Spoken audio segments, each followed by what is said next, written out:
শহরের এক কোণে, যেখানে রাস্তার পিচ উঠে গেছে আর বর্ষার পানি জমে ছোট ছোট আয়না তৈরি করে, সেখানে একটা ছোট্ট টিনের ঘর ছিল। সেই ঘরেই থাকত করিম আর তার স্ত্রী সালমা। ঘরটা এতটাই ছোট ছিল যে হাত বাড়ালেই এক পাশের দেওয়াল থেকে অন্য পাশের দেওয়াল ছোঁয়া যেত। তবুও সেই ঘরেই ছিল তাদের স্বপ্ন, ভালোবাসা আর হাজার কষ্টের গল্প। করিম ছিল একজন রিকশা চালক।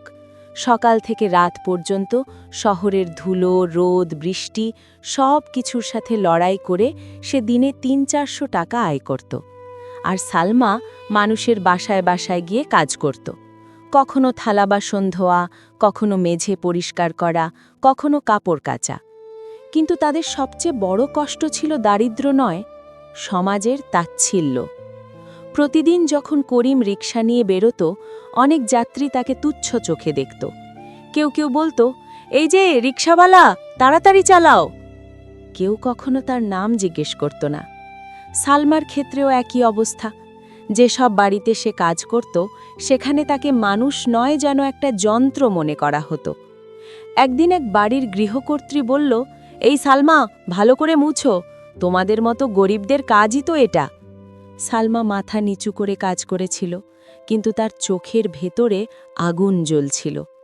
সেদিন রাতে করিম আর সালমা দুজনেই চুপচাপ বসেছিল।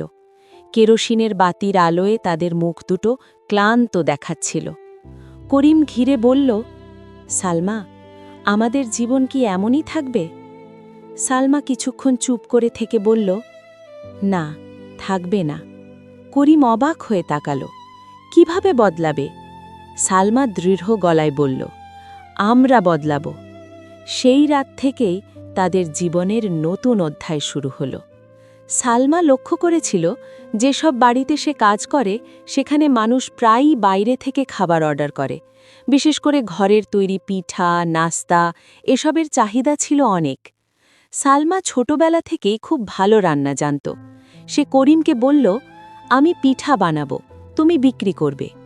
করিম একটু দ্বিধায় পড়ল। মানুষ কিনবে? সালমা আত্মবিশ্বাসের সাথে বলল, একবার চেষ্টা করে দেখি। পরের দিন ভোরে সালমা উঠল।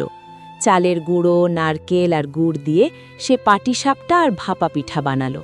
তাদের ছোট ঘরটা মিষ্টি গন্ধে ভরে গেল। করিম সেই পিঠাগুলো একটা পুরনো ঝুড়িতে করে নিয়ে বেরোল। প্রথম কয়েক ঘন্টায় কেউ কিনল না। অনেকে হেসে বলল, রিকশাওয়ালা এখন পিঠা বিক্রি করে। করিমের বুকটা ভেঙে যাচ্ছিল, কিন্তু সে থামল না। দুপুরের দিকে এক বৃদ্ধা মহিলা একটা পিঠা কিনল। খেয়ে বলল, খুব ভালো হয়েছে, আর আছে? সেদিন করিম সব পিঠে বিক্রি করতে পারেনি, কিন্তু কয়েকটা বিক্রি হয়েছিল। সেই কয়েকটা বিক্রিই ছিল তাদের প্রথম বিজয়।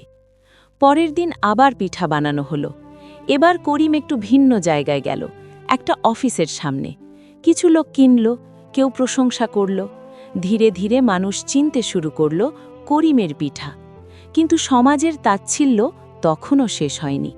পাড়ার এক লোক বলল, এইসব করে কি বড়লোক হবা? করিম কিছু বলল না। সালমা বলল, হ্যাঁ, হব। লোকটা হেসে চলে গেল, কিন্তু সেই হাসির ভেতরে তারা তাদের ভবিষ্যৎ দেখতে পেয়েছিল। মাস 6 মধ্যে তাদের আয় বাড়তে শুরু করল। করিম এখন শুধু রিকশা চালাত না, পিঠাও বিক্রি করত।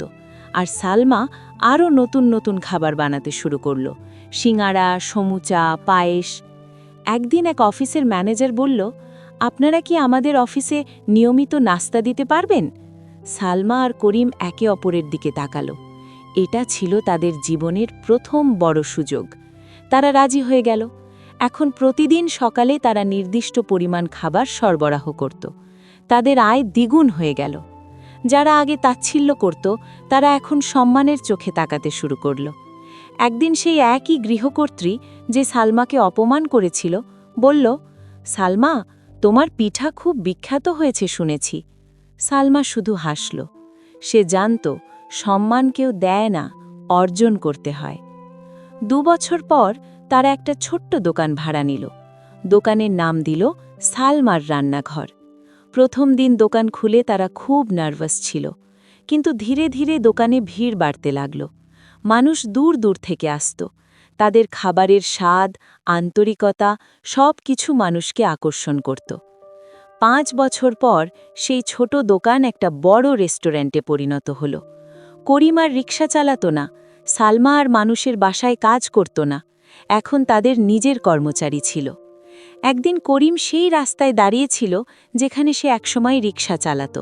তার চোখে পানি চলে এলো। সালমা পাশে এসে দাঁড়াল। কাঁদছ কেন? করিম বলল, এই রাস্তাই আমাদের সব দিয়েছে। সালমা তার হাত ধরল। না, আমরা